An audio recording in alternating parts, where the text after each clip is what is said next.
এই খারাপ সময় তাদের সাথে থাকা। একটা আমাদের সংবাদ এসেছিল, আমাদের উপমহাদেশবাসী এক পরিবারেরই 4 জন সদস্য ইন্তেকাল করেছেন। আপনাদের কাছে আমি খালি একটাই অনুরোধ করব, এই পরিবারের সদস্যরা আপনাদেরই আপন মানুষ। যারা ইন্তেকাল করেছেন তাদের সকলের জন্য আপনারা দোয়া করবেন। তার সাথে সাথে এই সমাজের সদস্য হিসাবে আপনাদের সকলের একটা দায়িত্ব পড়ে এই পরিবারের পাশে দাঁড়ানোর।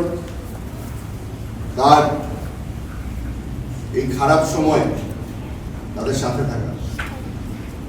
আমরা সকলে ভুলে যাই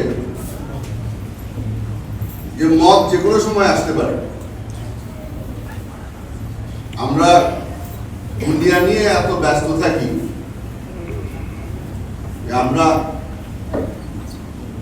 পরে যে এক জায়গায় যেতে হবে দিন নিয়ে আমরা কেউ চিন্তা করি না। আমরা সবাই দুনিয়া নিয়েই গেছি।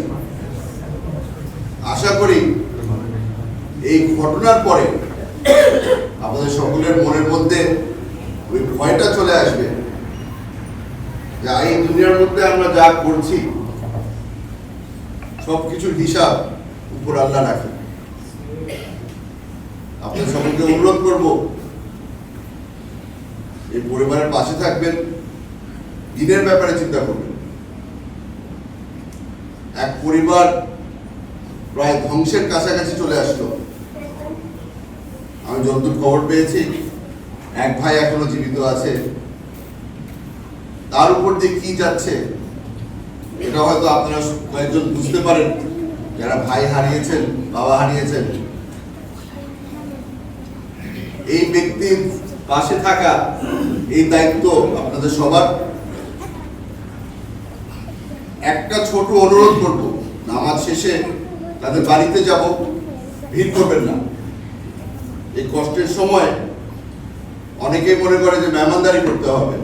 এটা মেহমানদারির সময়, দোয়া দরুদের সময়। সহযোগিতা করবেন, বিরক্ত করবেন না। আমরা জানি আপনারা এখানে যারা উপস্থিত আছেন মনের টানে এখানে এসেছেন, কিন্তু একটা বড় দায়িত্ব আছে। এই দায়িত্বটা যেন আমরা ঠিকমতো পালন করতে পারি, আমার সহযোগিতা করবেন।